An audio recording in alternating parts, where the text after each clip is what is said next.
غور کرو حشر میں کیا ہوگا، حشر میں کیا ہوگا؟ نفسی نفسی کا عالم ہوگا، سورج سوا نیزے پر ہوگا، زمین تپ رہی ہوگی، لوگ اپنے پسینوں میں شرابور ہوں گے، کوئی کسی کا پرسان حال نہ ہوگا، باپ بیٹے کو نہ پہچانے گا، بیٹا باپ کو نہ پہچانے گا، بھائی بھائی کو نہ پہچانے گا، کوئی کسی کا مددگار نہ ہوگا۔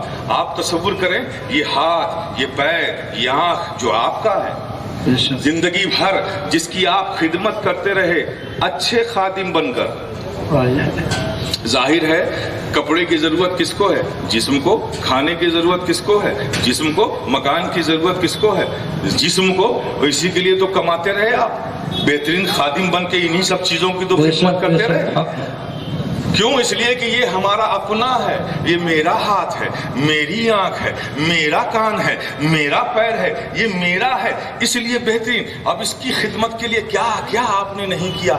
رشوتیں لی، بے ایمانیاں کیا، غصب کیا، برے عمل کیے، سب کچھ اسی جسم کے لیے کیا۔ لیکن میرے پیارے حشر کے میدان میں کیا ہوگا یہ معلوم ہے آپ کو؟ یہ ہاتھ جو آپ کا تھا یہ رب کے حضور حاضر ہوگا، اللہ پاک اسے زبان دے گا، یہ بولے گا کہ مولا تو نے مجھے کس کی ملکیت میں رکھا تھا؟ یہ تو میرا جب بھی استعمال کرتا تھا برے کاموں کے لیے کرتا تھا، رشوت کے لیے کرتا تھا، کبھی اس نے میرا استعمال کسی غریب کی امداد کے لیے نہیں کیا، کسی یتیم کے سر پہ شفقت کا ہاتھ رکھنے کے لیے نہیں کیا، کسی مجبور کا سہارا بننے کے لیے نہیں کیا۔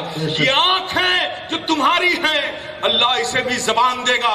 حشر کے میدان میں یہ آنکھیں رب کے حضور حاضر ہوں گی اور بولیں گی کہ مولا تو نے مجھے کس کے ساتھ رکھا تھا؟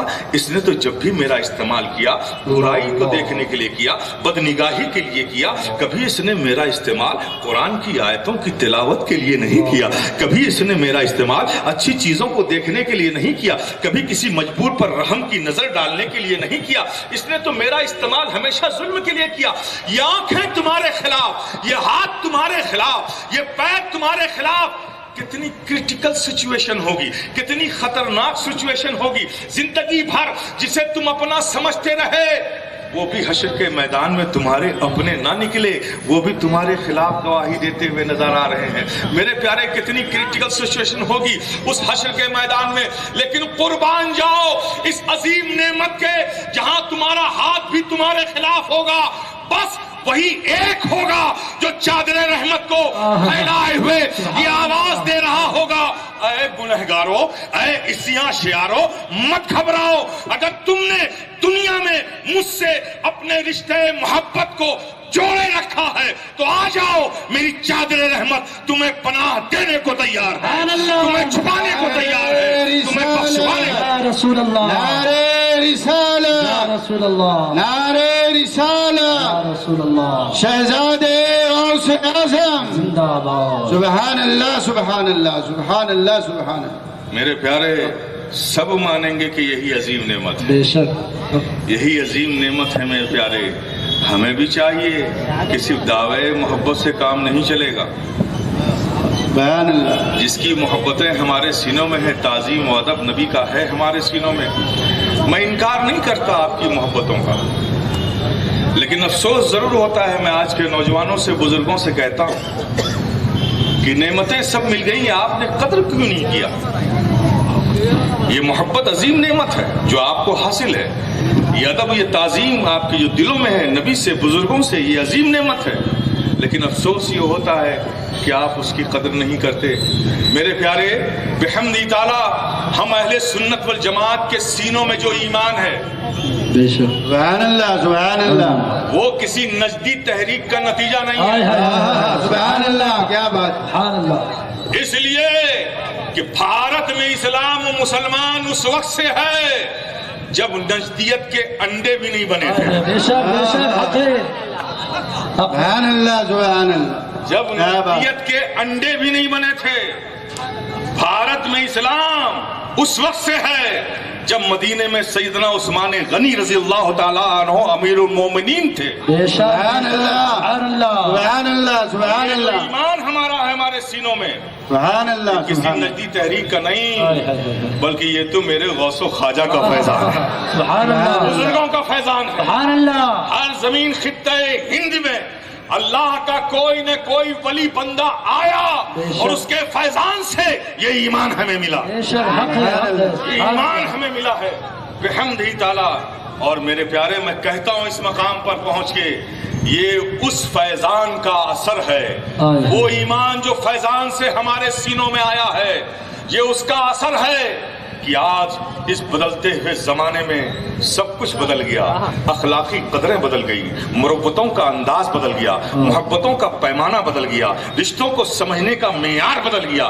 باپ کے دلوں میں بیٹوں کے لیے وہ عزت نہ رہی، بیٹوں کے دلوں میں باپ کے لیے وہ عزت نہ رہی، باپ کے دلوں میں بیٹوں کے لیے وہ شفقت نہ رہی، بھائی کے دلوں میں بھائی کے لیے وہ پیار نہ رہا۔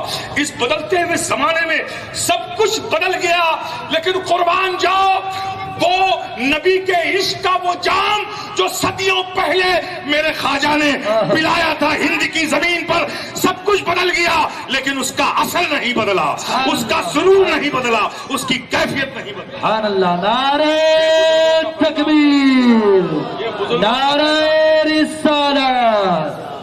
وہ بزرگوں کا فیضان ہے، یہی وجہ ہے کہ آج اس مادیت کے دور میں بھی، میٹلزم کے زمانے میں بھی، جہاں مادیت کا حصول انسانی زندگی کا صرف ایک پروگرام ہے، بس ہمیں حاصل کرنا ہے، مادیت حاصل کرنا ہے۔ ایک عجیب جنونی کیفیت ہے لوگوں پر مادیت کے حصول کی۔ اگر آج تو حال یہ ہے کہ لوگوں کو چلتے پھرتے تیزی سے کوئی جا رہا ہو، اس سے پوچھ لو کہ تیرا نام کیا ہے، تو وہ بھی ٹھہرتا ہے، سوچتا ہے، پھر بولتا ہے کہ میرا نام یہ ہے۔ بے شک اس قدر ہماری طبیعتوں پہ مادیت غالب آ چکی ہے۔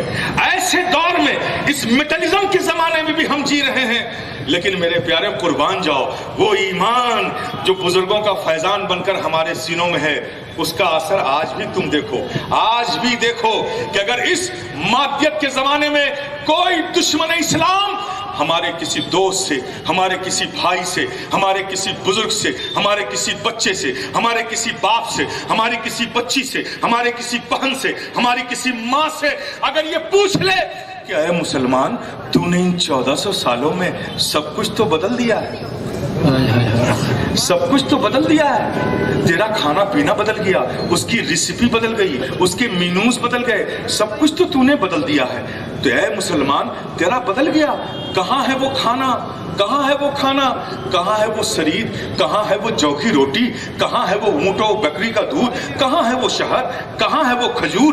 اب تو ایران کی بریانی کھاتا ہے، سینڈوچ کھاتا ہے، برگر کھاتا ہے۔